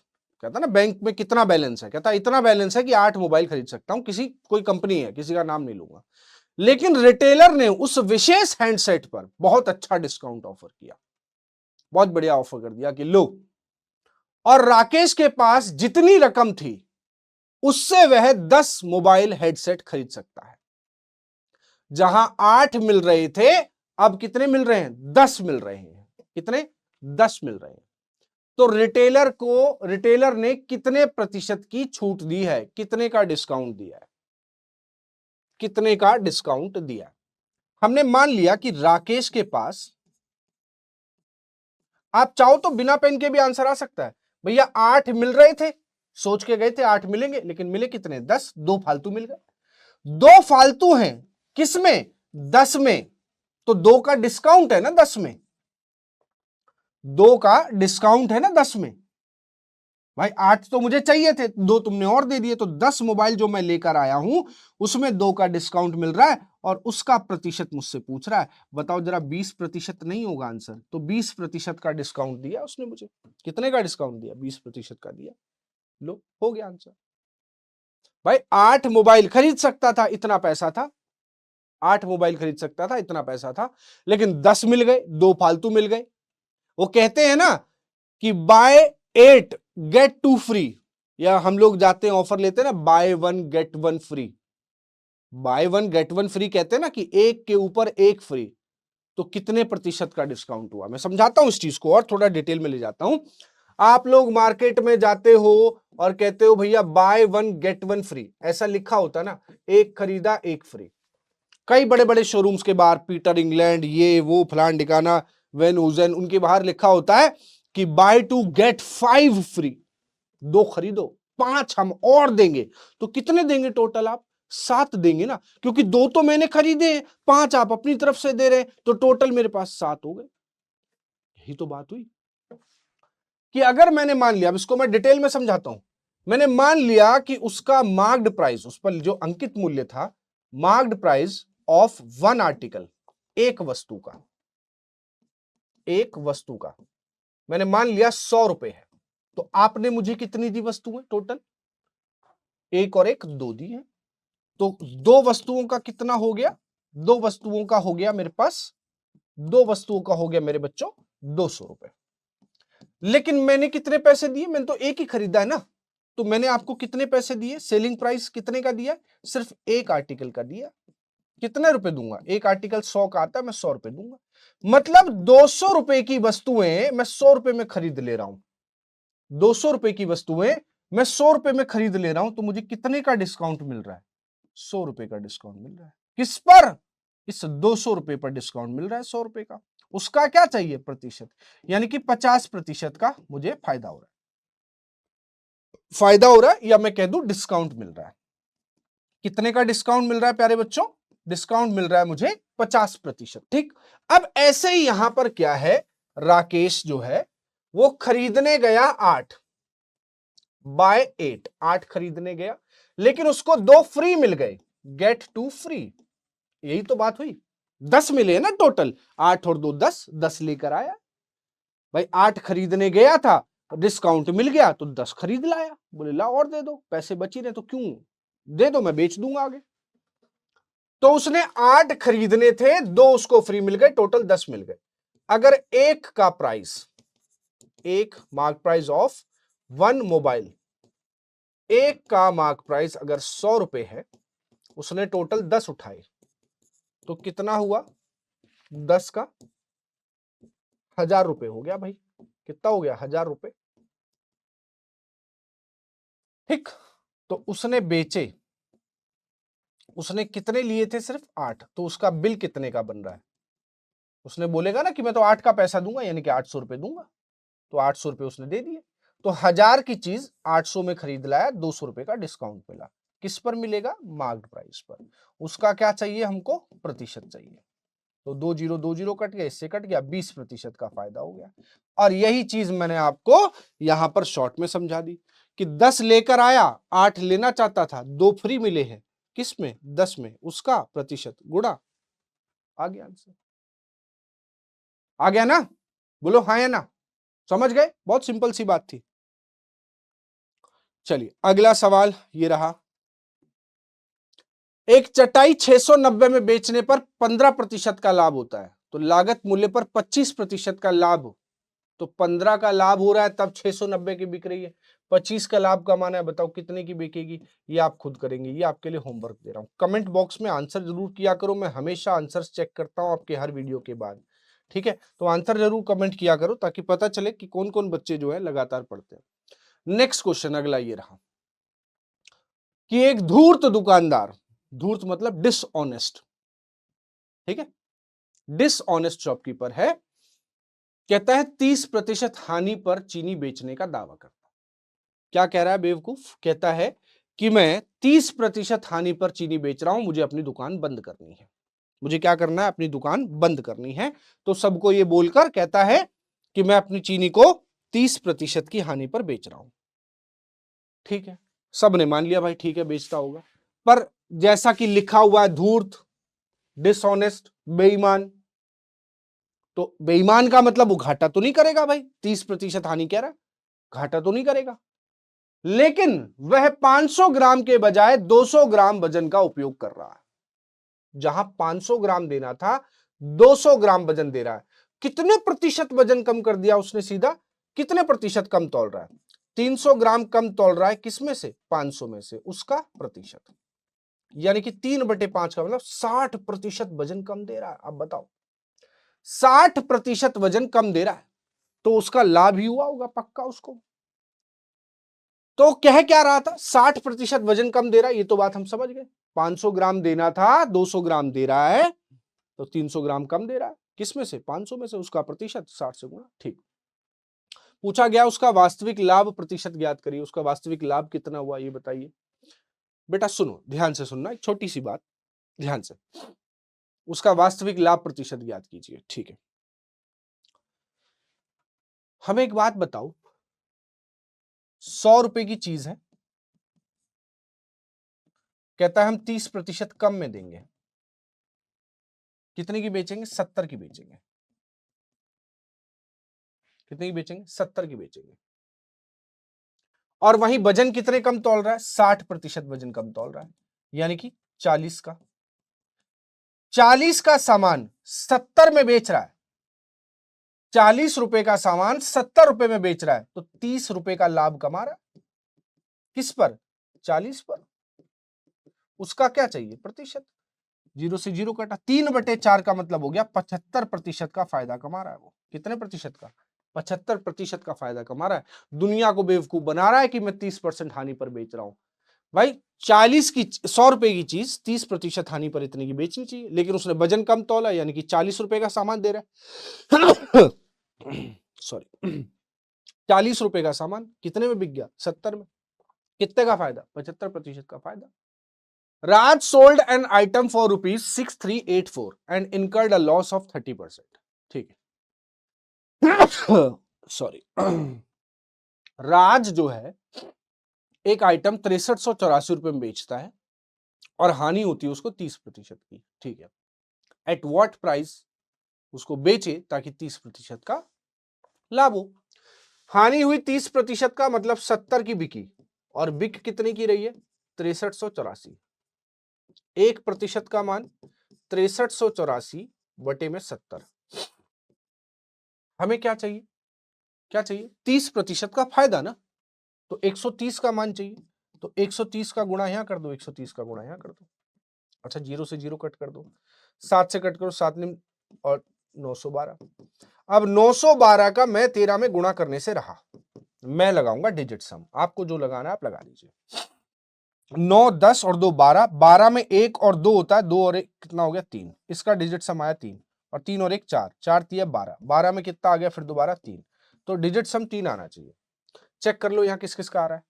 4 1 5 10 और 6 16 और 5 21। 21 का मतलब 2 और 1 3, यहां 3 आ रहा है। सबसे पहला काम तो हमारा ये है, सबसे पहला काम हमने आपको बताया था कि सबसे पहले डिजिट सम नहीं, सबसे पहले लगाओ यूनिट डिजिट। 3 दूनी 6, तो अंत में 6, इसमें नहीं है, इसमें भी नहीं है, और कैन नॉट डिटरमाइन तो हो ही नहीं सकता क्योंकि हम निकाल पा रहे हैं, तो आंसर अपने आप ये बन गया। अब इसका डिजिट सम जैसे 3 आया था ना, तो आप डिजिट सम चेक कर लो, इसका भी 3 आएगा। 6 5 11, 11 8 19 और 1 20 और 1 21, 21 में 2 और 1 3। इसका भी 3 रहा था, लेकिन यूनिट डिजिट से हमें फायदा मिल गया, तो ऑप्शन नंबर बी हमारा करेक्ट हो गया। ठीक, ऑप्शन नंबर बी करेक्ट हो गया हमारा। डन है। चलिए, ये रहा अगला सवाल, करिए फटाफट इसको ट्राई एक बार ध्यान से। तो ये क्वेश्चन आप लोगों ने देखा। अ वेंडर, एक विक्रेता है, 10 रुपए में 6 संतरे खरीदे और 6 रुपए में 4 संतरे बेच दिए, तो उसकी हानि या लाभ प्रतिशत ज्ञात करें। मैं आपको पहले आपका इसका शॉर्टकट बताऊंगा, फिर बताऊंगा कि इसका बेसिक क्या है, जरूरी है इसलिए बोल रहा हूं, ध्यान से देखना। देखो, एक विक्रेता है भाई, आप मार्केट में जब भी सामान खरीदने जाते हो, कोई भी सामान आप खरीदते हो, तो हर चीज का एक रेट होता है, एक रेट डिसाइडेड होता है कि दूध लिया तो 10 रुपए लीटर, 20 रुपए लीटर, 70 रुपए लीटर, 100 रुपए लीटर, जो भी है। केले लेने गए दर्जन के हिसाब से, चीजें ले रहे हो किलो के हिसाब से, चावल लिए किलो के हिसाब से, चीनी ली किलो के हिसाब से, तो हर चीज का एक रेट होता है। हम पूछते ना भैया कैसे दिए, वो कैसे दिए का मतलब है कि आप कितने रुपए में कितना दोगे, कितने रुपए में कितना दोगे, ये चीज होती है। कैसे दिए का मतलब यही तो हुआ, है ना। ठीक है, तो एक विक्रेता है, जाता है मार्केट में, घूम रहा है, तो उसने संतरे वाले से पूछा कि भैया कैसे दिए, तो उसने बोला कि 10 रुपए में 6 दिए मैंने आपको। कितने दिए? 10 रुपए में 6 मिलेंगे। बोला ठीक है। अब उसने कुछ खरीद लिए, कुछ खरीद लिए और उन्हें 6 रुपए में 4 संतरे में बेच दिया, और उन्हें 6 रुपए के हिसाब से बेच दिया 4 संतरे। ठीक, तो कहता उसमें उसका लाभ या हानि ज्ञात करें। तो आप कैसे करेंगे, पहले शॉर्टकट बताता हूं फिर बेसिक बताता हूं। देखो, यहां पर लिखेंगे हम क्वांटिटी, कितनी क्वांटिटी मिलती है, और यहां पर लिखेंगे हम रुपीस कि कितने रुपए में मिलती है। यहां लिखेंगे हम कॉस्ट प्राइस और यहां पर लिखेंगे हम सेलिंग प्राइस। ठीक है, तो जब वो खरीदने गया था तो उसे 10 रुपए में कितने संतरे मिल रहे थे बच्चों? 6 संतरे मिल रहे थे, 6 ऑरेंजेस। अब जब उसने बेचे तो वो 6 रुपए में कितने बेच रहा है? 4 बेच रहा है। कितने बेच रहा है? 4। तो अब यहां से हमें क्या करना है, रटाऊंगा नहीं, चिंता मत करो, रटाऊंगा नहीं, हमें यहां से क्रॉस मल्टीप्लाई करना है, इसका इसमें मल्टीप्लाई और इसका इसमें मल्टीप्लाई। तो 4 का 10 में गुणा करोगे कितना आएगा? 40 रुपए, और 6 का 6 में गुणा करोगे कितना आएगा? 36 रुपए। यानी कि 40 रुपए का वो खरीद कर लाया था और बेच कितने का रहा है? 36 रुपए का बेच रहा है। खरीद कर कितने का लाया था? 40 का, और बेच कितने का रहा है? 36 का। तो क्या घाटा नहीं हुआ है उसको? क्या लॉस नहीं हो रहा है? आप देखो, 40 का खरीद रहा है, 36 का बेच रहा है, 4 का घाटा हो रहा है। कितने का घाटा हो रहा है? 4 का, और वो भी किस पर होगा? 40 पर। और उसका क्या चाहिए? परसेंटेज चाहिए। 4 से कटाइए 10 बार और 0 से 0 कटा, यानी कि 10% का उसका क्या हो रहा है? घाटा हो रहा है। यानी कि उसको 10% का क्या होगा बच्चों? लॉस होगा। क्या होगा? लॉस। अब सवाल ये उठता है गुरुजी कि ये क्रॉस मल्टीप्लाई क्यों हुआ? ये आपने क्रॉस मल्टीप्लाई किया है तो आखिर क्या सोच के किया? वो सोच, वो थिंकिंग हमें बता दीजिए ताकि और सवाल में हम वो लगा पाए, है ना, लगा सके। देखो, मैंने यहां पर लिखवाया आपको क्वांटिटी और यहां पर क्या लिखवाया था? रुपीस। यहां पे लिखवाया था कॉस्ट प्राइस और यहां पर लिखवाया था सेलिंग प्राइस। बेटा एक बात बताओ, हर दुकानदार ये चाहता है आज के टाइम पे कि वो जितना सामान खरीद कर लाए उतना सामान उसका बिक जाए, नहीं चाहता है क्या? अगर आप एक दुकान चलाते हैं या आपके घर में कोई दुकान है या आपके फैमिली बिजनेस है या फैमिली बिजनेस कर रही है, तो आप मुझे बताओ, हर कोई ये चाहता है कि सेल अच्छी हो। सेल अच्छी का मतलब जितना लाया जाए उतना बिक जाए, यही तो मतलब हुआ कि जितना लाया जाए उतना बिक जाए, यही तो बात है। तो लाया कितने वो 6 संतरे लाया 10 रुपए में, और बेच कितना रहा है, 4 संतरे बेच रहा है 6 रुपए में, राइट। ठीक है, मेरा कहने का मतलब यहां पर यह है कि वो जितना खरीद कर लाए, जितना सामान खरीद कर लाए उतना ही सामान बेच दे, जितना सामान वो खरीद कर लाए उतना ही सामान वो बेच दे, यही तो मतलब हुआ। अगर ये मतलब है तो मुझे एक बात बताओ कि ये क्वांटिटी जो है वो बराबर होनी चाहिए, जितना खरीदो उतना बेचो। यहां 6 खरीद रहे हो 4 बेच रहे हो, इन दोनों को बराबर होना पड़ेगा। तो इन दोनों को बराबर करने के लिए मैंने इसको 4 से मल्टीप्लाई कर दिया और इसको 6 से मल्टीप्लाई कर दिया। अब यहां 24 खरीदे गए, 24 ही बेचे गए। अब सोचो कि अगर आप 4 गुना क्वांटिटी खरीद रहे हो तो पैसा भी तो 4 गुना देना पड़ेगा। भाई 6 संतरे मिलते हैं 10 रुपए में, आप 4 गुना खरीद रहे हो तो पैसा भी 4 गुना लगेगा, और यहां 6 गुना आपने बेचा है तो 6 गुना आपको पैसा भी मिलेगा। तो 24 संतरे 40 में खरीदे गए और 24 संतरे 36 में बेचे गए। तो क्रॉस मल्टीप्लाई करने का कारण ये था, ये थी सोच जो आपको ध्यान रखनी है। अब 40 के खरीदे 36 के बेचे, 4 का घाटा। अब बेसिक समझ में आ गया ना, ये बेसिक था जिसको हमने यहां पर शॉर्टकट के तौर पे समझ लिया है। ठीक है, चले आगे बढ़ते हैं, अगले सवाल पर लेकर आते हैं। ये रहा हमारा अगला सवाल। अच्छा सवाल है, बहुत ही प्यारा, बहुत ही बेसिक सा क्वेश्चन है। दिखने में, एक बात याद रखिएगा हमेशा, गणित में बच्चों को एक बड़ा कंफ्यूजन पता है क्या होता है, वो सोचते हैं कि सवाल बड़ा हो गया यानी कि टफ है। एक बात बताओ, आपके सभी के ग्रुप में एक ना कोई एक ऐसा व्यक्ति जरूर होगा जो बहुत ज्यादा बोलता होगा। जो ज्यादा बोलता है उसके बारे में आप सब कुछ जानते हो, जो ज्यादा बोलता है उसके बारे में आप सब कुछ जानते हो, और जो कम बोलता है उसके बारे में जानना मुश्किल होता है क्योंकि वो अपने बारे में कुछ बता ही नहीं रहा। जो ज्यादा बोलता है उसका नेचर, बिहेवियर, गुस्सा कब आता है, गुस्सा कब नहीं आता है, प्यार कब करता है, प्यार कब नहीं करता है, वो सारी चीजें आप समझ जाते हो।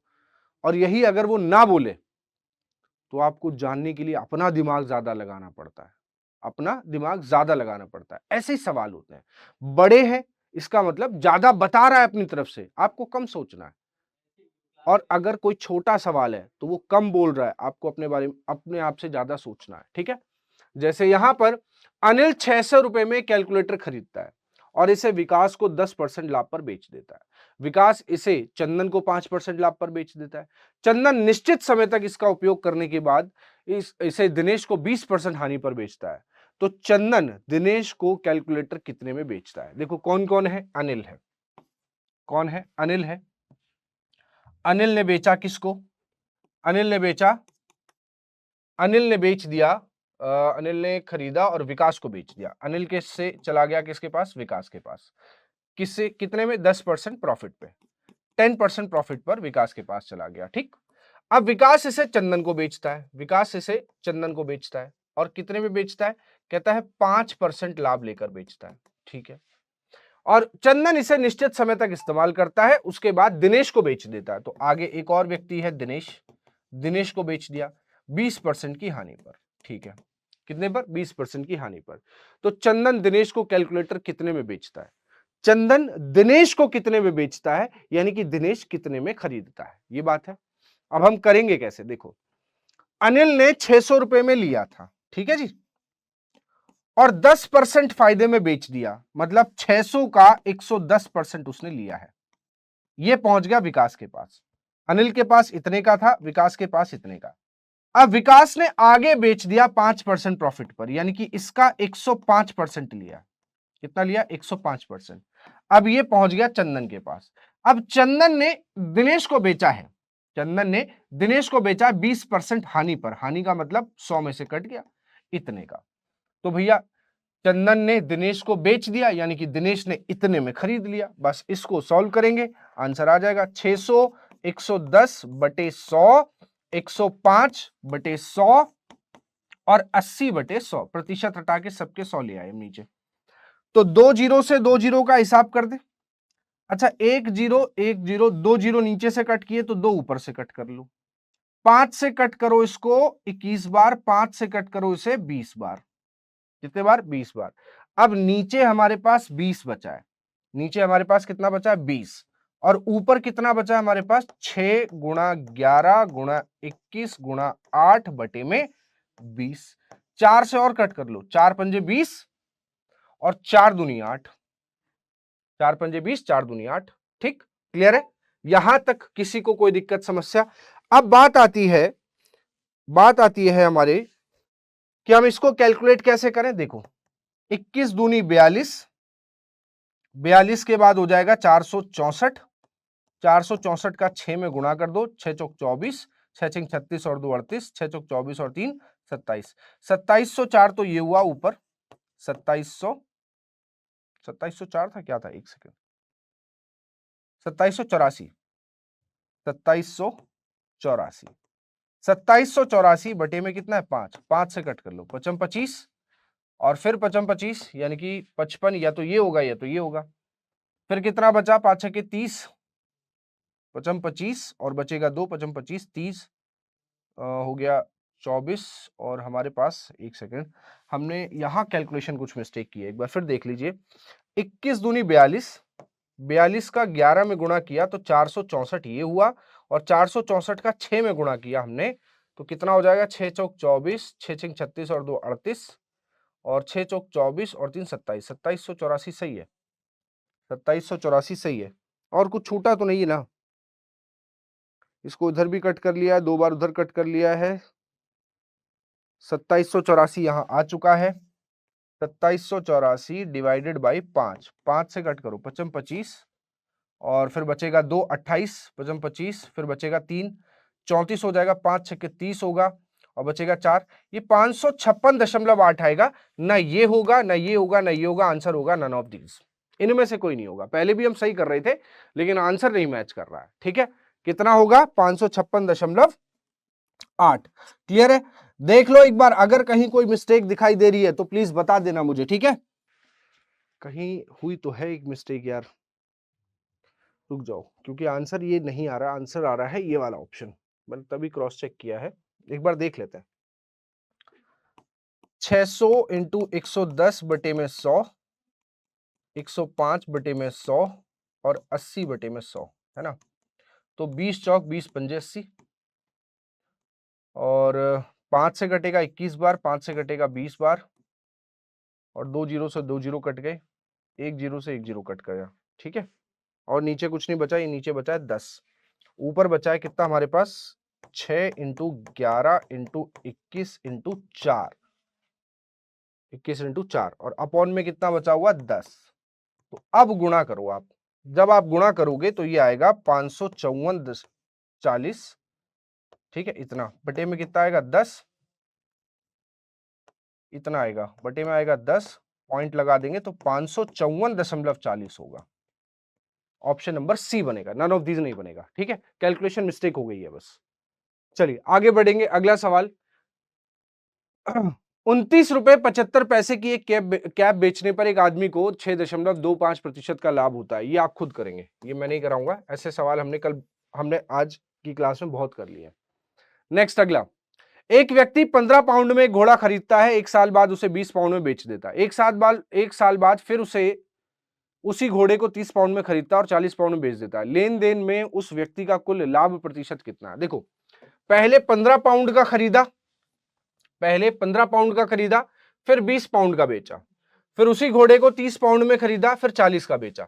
तो बेटा खरीद में कितने पैसे गए हैं? 15 पाउंड इधर गए, 30 पाउंड इधर गए, टोटल 45 पाउंड गए। 20 में ये बेचा, 40 में ये बेचा, टोटल 60 पाउंड में बेचा गया है। तो 45 से 60 का बिक रहा है, इतने का खरीदा गया है और इतने में बेचा गया है। तो 15 पाउंड का फायदा है किस पर? 45 पर। उसका क्या चाहिए? परसेंटेज। 15 से एक बार, 15 से 3 बार और 1/3 का मतलब होता है 33.33%। कितना होता है? 33.33%, यानी कि बी ऑप्शन हमारा करेक्ट आंसर होगा, ठीक है? बी ऑप्शन हमारा करेक्ट आंसर होगा। क्लियर? चलिए नेक्स्ट अगला, 20 वस्तुओं का क्रय मूल्य x वस्तुओं के विक्रय मूल्य के बराबर है। ध्यान से देखो, 20 वस्तुओं का क्रय मूल्य यानी कि कॉस्ट प्राइस ऑफ 20 आर्टिकल्स, 20 वस्तुओं का क्रय मूल्य बराबर है selling price of x articles, तो यहां से जब मैं CP ऑफ का मतलब होता है मल्टीप्लाई 20 बराबर SP ऑफ का मतलब होता है x, यानी कि कॉस्ट प्राइस बटे में सेलिंग प्राइस अगर मैं निकालूंगा तो x बटे 20 आएगा। कितना आएगा? x बटे 20। अब चूंकि सवाल में कह रहा है कि लाभ 25% है, कितना लाभ है? 25% लाभ है, तो x का मान ज्ञात करिए। लाभ है यानी कि ये ज्यादा होगा, ये कम होगा, तो 20 माइनस x, ये तो हो गया लाभ, selling price minus cost price, ये हो गया प्रॉफिट। प्रॉफिट अपॉन में क्या आता है? सीपी, और इंटू 100, तभी तो प्रॉफिट मिलता है। कितने का मिल रहा है? 25 का। तो 100 को इसके नीचे ले जाओ, बराबर हो जाएगा 25 से एक बार, 25 से 4 बार, 4 को इधर ले आओ 80 माइनस 4x, और ये इधर ले जाओगे x, इसको उधर भेज दो, तो 5x का मान कितना हो गया? 80, 5 से कट जाएगा 16 बार, यानी कि x का मान आ गया 16। कितना आ गया? 16। और हमें यही पूछ रहा था, x का मान बताइए, यानी कि बी ऑप्शन हमारा आंसर है। ठीक है, बी ऑप्शन हमारा आंसर बन गया। ठीक है, नेक्स्ट अगला, यदि दो वस्तुओं में से प्रत्येक को 180 रुपए में बेचने पर दुकानदार को एक पर 20% का लाभ, 20% की हानि होती है, तो हानि का मूल्य ज्ञात करें। ये अच्छा सवाल है, ये बहुत बढ़िया सवाल है। सवाल बढ़िया क्यों है पता? कारण बताता हूं। आप लोगों को मैंने सिर्फ परसेंटेज निकालना सिखाया है, रुपए निकालना नहीं बताया, क्योंकि वो आगे आने वाला था। ध्यान से सुनो, यदि दो वस्तुओं में से प्रत्येक को 180 रुपए में बेचने पर दुकानदार को एक पर 20% का लाभ होता है। अच्छा, प्रत्येक को 180 रुपए में बेच रहा है, यानी कि सेलिंग प्राइस दोनों का बराबर है, और कितना है? 180 रुपए है। कितना है? 180 रुपए। एक पर 20% का लाभ होता है और दूसरे पर 20% की हानि, यानी कि प्रॉफिट परसेंट और लॉस परसेंट भी बराबर है। कितना है? 20%। तो आपको याद होगा, ऐसी कंडीशन में हमेशा ऑलवेज क्या होता है? लॉस होता है। बताया था मैंने आज ही, अभी क्लास में भी बताया था। इतने का लॉस हो रहा है। कितने का लॉस होगा? इसका स्क्वायर करो बटे में 100, यानी कि टोटल 4% का हमारे पास क्या आएगा? लॉस। मैंने क्या बोला अभी? टोटल 4% का लॉस आएगा। क्या बोला? टोटल 4% का लॉस। 4% का मतलब कितना होता है फ्रैक्शन में? 1/25। लॉस किस पर होता है? सीपी पर, इतने पर। और ये क्या है? लॉस है। अगर 25 की चीज एक लॉस में गई है, एक घाटे में गई है, तो कितने की बिकेगी? 24 की बिकेगी। सेलिंग प्राइस कितना होगा? 24 होगा। होगा, ये बताया हुआ है, सब सिखाया हुआ है। 25 की चीज एक लॉस में गई है तो 24 की बिकी है। टोटल, मैं बार बार टोटल शब्द क्यों इस्तेमाल कर रहा हूं? क्योंकि 4% पूरे पर लॉस है। 4% जो है पूरे पर लॉस है बच्चों। 4% अगर पूरे पे लॉस है तो पूरा कॉस्ट प्राइस ये रहा और पूरा सेलिंग प्राइस ये रहा, और हमारे पास ये सिर्फ एक का सेलिंग प्राइस है। दोनों का कितना हो जाएगा? 180, 180, 360। क्वेश्चन के हिसाब से इतना है और हमारे हिसाब से इतना है, तो 24 का मान ये रहा, एक का मान निकाल लो, 360 बटे में 24। तो इससे ये कट जाएगा एक बार, और 24 पंजे 120।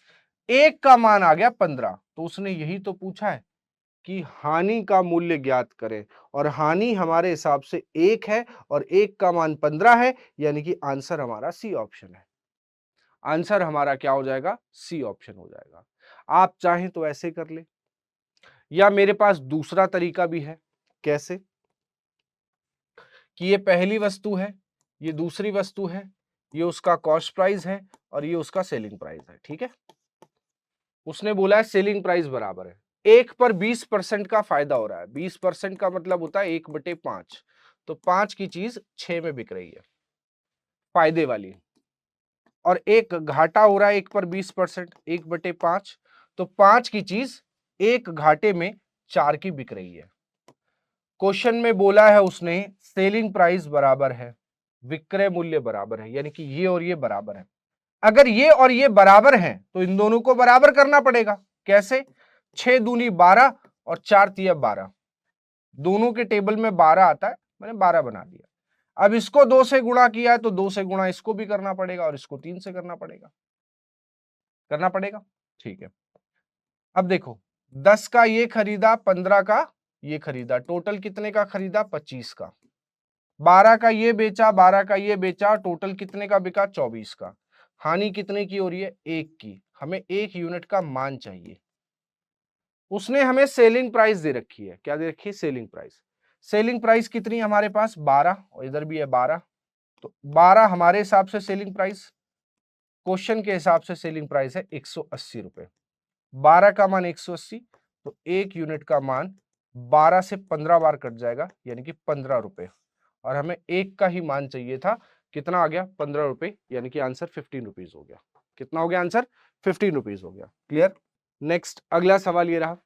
अब थोड़े से अच्छे और बेहतरीन अच्छे लेवल के क्वेश्चन में लेकर आ रहा हूं, थोड़े से टिपिकल लेवल के, ताकि आप लोग ध्यान से समझ पाए। ठीक है, एक दुकानदार को, उसी टाइप के सवाल है, एक दुकानदार को 2 वस्तुओं को सामान्य मूल्य पर बेचता है।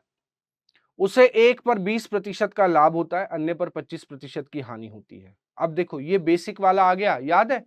3 टाइप बताए मैंने आज। जब कॉस्ट प्राइस प्रॉफिट लॉस बराबर हो, सेलिंग प्राइस प्रॉफिट लॉस बराबर हो, और जब ये सब बराबर ना हो तब ये आएगा। ये रहा हमारा सवाल। ठीक, एक बार सवाल पढ़ो आप लोग, जरा टाइम दे रहा हूं, सवाल पढ़ो। एक दुकानदार को 2 वस्तुओं को समान मूल्य पर बेचता है। ठीक है, 2 वस्तुएं हैं, पहली वस्तु, दूसरी वस्तु, ये उसका क्रय मूल्य और ये उसका विक्रय मूल्य। ठीक है, एक दुकानदार 2 वस्तुओं को समान मूल्य पर बेचता है, यानी कि सेलिंग प्राइस दोनों का बराबर होगा।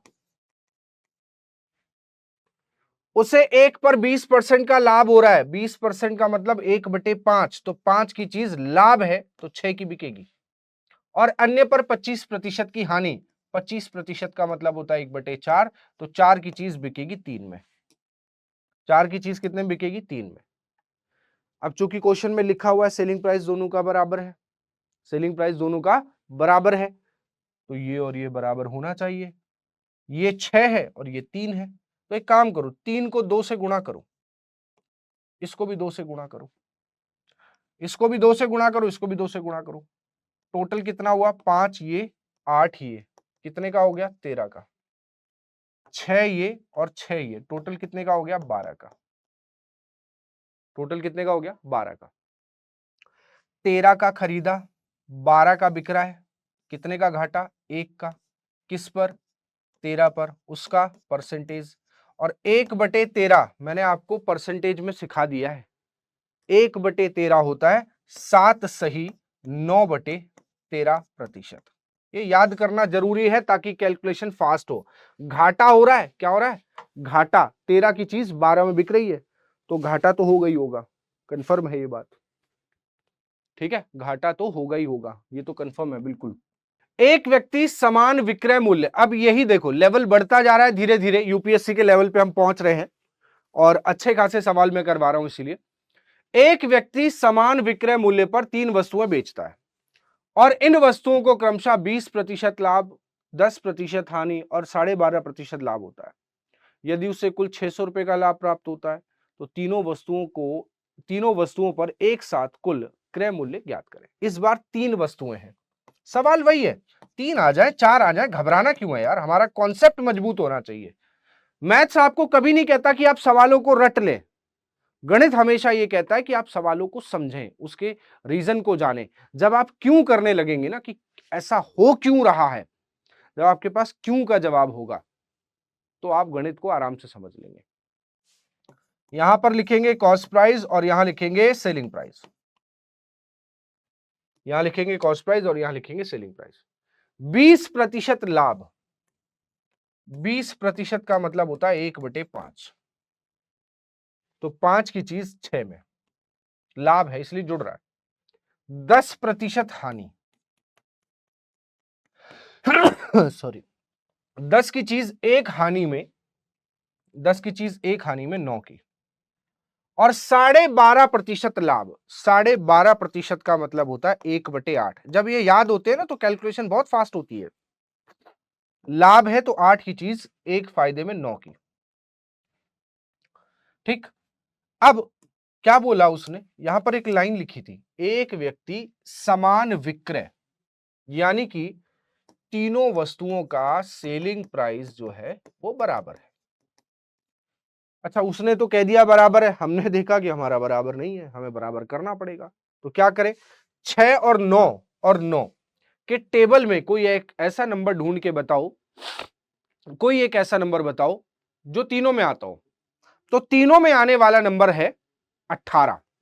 18 लाने के लिए 3 से गुणा करना पड़ेगा, इसको 2 से गुणा करना पड़ेगा, इसको भी 2 से। अब देखो 18 18 18।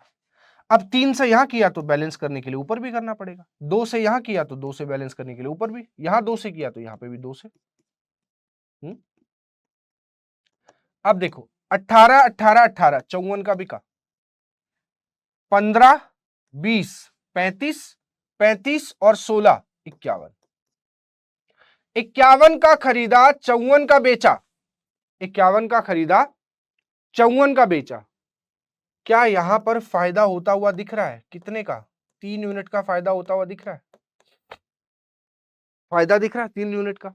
और क्वेश्चन में कह रहा है कि यदि उसे कुल 600 रुपए का लाभ हुआ, क्योंकि लाभ दिया है तो हमें लाभ निकालना पड़ेगा। तो 3 का मान 600, 1 का मान 200, 3 से कट जाएगा, 1 का मान 200। तो क्या पूछा है? तो तीनों वस्तुओं पर एक साथ कुल क्रय मूल्य, तो तीनों वस्तुओं का क्रय मूल्य यही तो है। हमें 51 का मान चाहिए, 51 का गुणा कर दो तो हमारे पास 2 जीरो ये आ गए, 2 ये आ गया, 10,200 रुपए आ जाएगा। आंसर होगा 10,200 रुपीज, यानी कि आंसर होगा डी ऑप्शन। ठीक है, उत्तर कितना होगा? चलिए नेक्स्ट, अगला। ये बहुत बढ़िया सवाल है यार, मतलब ये यूपीएससी के बहुत करीबी लेवल में बोल सकता हूं इसको, कि ये बहुत ही करीब है लेवल। आप इस सवाल को एक बार पढ़ो, फिर मैं समझाता हूं कि ये क्या है, फिर मैं इसमें जादू दिखाता हूं तुम्हें, गणित में जादू। एक व्यक्ति दो वस्तुएं बेचता है, जिनमें से प्रत्येक वस्तु का मूल्य 4600 है, यानी कि सेलिंग प्राइस दोनों का बराबर है। दोनों का, प्रत्येक बोल दिया ना, दोनों का सेलिंग प्राइस बराबर है, यानी कि 4600 रुपए हो गया। ठीक, मैंने लिख दिया। कहते हैं पहली वस्तु पर उसे 15% का लाभ होता है। ठीक है, दो वस्तुएं है ना, पहले दो वस्तुएं बना लेते हैं, ये रही पहली और ये रही दूसरी, ये उनका क्रय मूल्य और ये रहा उनका विक्रय मूल्य। पहली वस्तु पर उसे 15% का लाभ होता है। 15% का मतलब होता है बेटा 3/20। आपको नहीं आता कोई बात नहीं, आप 15/100 कर लो ना, 5 से कट करो 3 बार, 5 से कट करो 20 बार। अब ठीक, तो 20 का खरीदा, 3 का फायदा उठाया और 23 का बेच दिया। सही है, यहां पर इतनी बात क्लियर हो गई। कहता है लेकिन वह दूसरी वस्तु को इस प्रकार बेचता है, दूसरी वस्तु को इस प्रकार बेचता है कि उसे ना तो लाभ हो ना ही हानि हो। मान लो कोई दुकानदार है, ये सोच के बैठा है कि आज मैं नो प्रॉफिट नो लॉस में कमाऊंगा, लेकिन अगर मान लो उसका कोई ऐसा जलने वाला व्यक्ति आ जाए उसकी दुकान पे, तो अब आ जाए तो नो प्रॉफिट नो लॉस में क्या कहता है, इसे तो काट ही लूं। काट लेगा मतलब क्या है कि भाई जितने का मैं लाया हूं उससे बहुत ज्यादा मैं बेच दूं। तो उसने फायदा ले लिया और बेच दिया, लेकिन वो कसम खा के आया आज कि मैं नो प्रॉफिट नो लॉस में जीऊंगा, मतलब जितना मैं कमाऊंगा उतना ही मैं घाटा करके आज जाऊंगा, तो जितने पैसे मेरे लगे उतने पैसे मेरे पास आ जाए। नो प्रॉफिट नो लॉस का मतलब ये हो गया कि जितने का खरीदा उतने का बेच दो, यही तो नो प्रॉफिट नो लॉस हुआ ना। ठीक है, कहता है लेकिन वह दूसरी वस्तु को इस प्रकार बेचता है कि उसे ना तो लाभ होता है ना ही हानि होती है। अब उसे ना तो लाभ चाहिए ना ही हानि चाहिए, ना लाभ चाहिए और ना ही हानि चाहिए, तो दोनों वस्तुओं के क्रय मूल्य के मध्य अंतर कितना होगा? ठीक है, अच्छा हमने दूसरी वस्तु का सेटलमेंट कुछ इस तरीके से करना है कि यहां हानि हो जाए, ताकि जितना लाभ हुआ उतनी हानि हो जाए।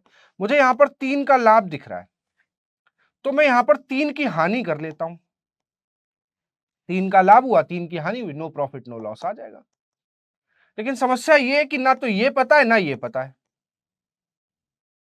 लेकिन हमें एक चीज समझ में आई कि यार सेलिंग प्राइस तो दोनों के बराबर है, अगर इसका 23 है तो इसका भी 23 होना चाहिए। अगर इसका 23 है तो इसका भी 23 होना चाहिए, तभी सेलिंग प्राइस बराबर होंगे। ये बात सेटल हो जाएगी यहां पे। और 3 का घाटा हुआ तब 23 का बिका, मतलब 26 का रहा होगा, 26 में से 3 घटेगा तभी 23 आएगा। देखा जादू? अब देख लो, सारी बातें सही है, जितना फायदा लिया उतना ही घाटा ले लिया, तो नो प्रॉफिट नो लॉस आ गया। दूसरा, सेलिंग प्राइस बराबर है जैसा कि बोला, तो मैंने पूरा क्वेश्चन के हिसाब से बना दिया कि नहीं? ठीक है। सेलिंग प्राइस है कितना? 4600, और यहां कितना है? 23। तो 23 का मान 4600, एक का मान 200। हमें क्या पूछा है बच्चों? दोनों वस्तुओं के क्रय मूल्य के मध्य अंतर कितना है? क्रय मूल्य के मध्य, तो 26 और 20 में अंतर कितने का है? 6 का है ना। तो एक का मान 200 है, तो 6 का मान कितना हो जाएगा? 1200। यानी कि उत्तर कितना हुआ? 1200 हो गया। आंसर कितना बनेगा? 1200 बनेगा। डी ऑप्शन हो गया सॉल्व। यहां पर आते हैं, अगले सवाल पर चलते हैं। एक दुकानदार अपने सामान को 30% हानि पर बेचता है। कहता है यदि वह उसे 100 रुपए ज्यादा में खरीदता, 100 रुपए ज्यादा में बेचता, कहता ना यदि उसे 100 रुपए अधिक पर खरीदता और 100 रुपए अधिक पर बेचता तो हानि केवल 20% ही होगी। तो वस्तु का आरंभिक मूल्य ज्ञात करें। वस्तु का आरंभिक मूल्य ज्ञात करें। 30% हानि, 30% हानि का मतलब हो गया 3/10। तो 10 का खरीदा और 3 की हानि हुई, तो 7 का बिकेगा, है ना? या मैं कह दूं कि 10x का खरीदा और 7x का बेच दिया। ये उसका कॉस्ट प्राइस और सेलिंग प्राइस का रेशियो है। ये कहना भी गलत नहीं है कि 10 का खरीदा, 3 का घाटा हुआ, तो खरीदा 10 का, बेचा 7 का। अब वो कहता है कि अगर 100 रुपए अधिक में खरीदता, यानी कि जितने का पहले खरीद रहा था उसमें 100 रुपए और जुड़ जाए, और 100 रुपए अधिक में बेचूं, यानी कि 100 रुपए अधिक में बेचा जाता, तो उसे हानि केवल 20% की होती। 20% का मतलब क्या होता है? 1/5। तब कॉस्ट प्राइस ये होता और 1 का घाटा होता, तो सेलिंग प्राइस कितना होता? 4। तब कॉस्ट प्राइस कितना होता? 5, और सेलिंग प्राइस कितना होता? 4। बस क्रॉस मल्टीप्लाई कर दो। जब करोगे तो ये आएगा 40x प्लस 400 बराबर 35x प्लस 500। ठीक, इसको इधर भेज दो, इसको इधर भेज दो, तो 5x का मान हो जाएगा 100, x का मान आएगा 20। x का मान 20 आ गया। कहता है वस्तु का आरंभिक क्रय मूल्य ज्ञात करें। वस्तु का आरंभिक क्रय मूल्य है 10 या फिर 10x, एक ही बात है। x का मान आ गया 20 और यहां रख दूंगा, तो 20 इंटू 10 कितना हो जाएगा? 200।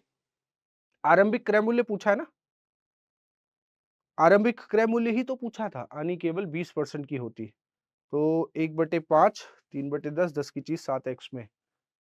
Then find the initial cost price of the article. 30 रुपए लॉस, तो सिर्फ 20% का लॉस होता। किया तो सही है। 40, 400, 5 पंदे 35 और 500।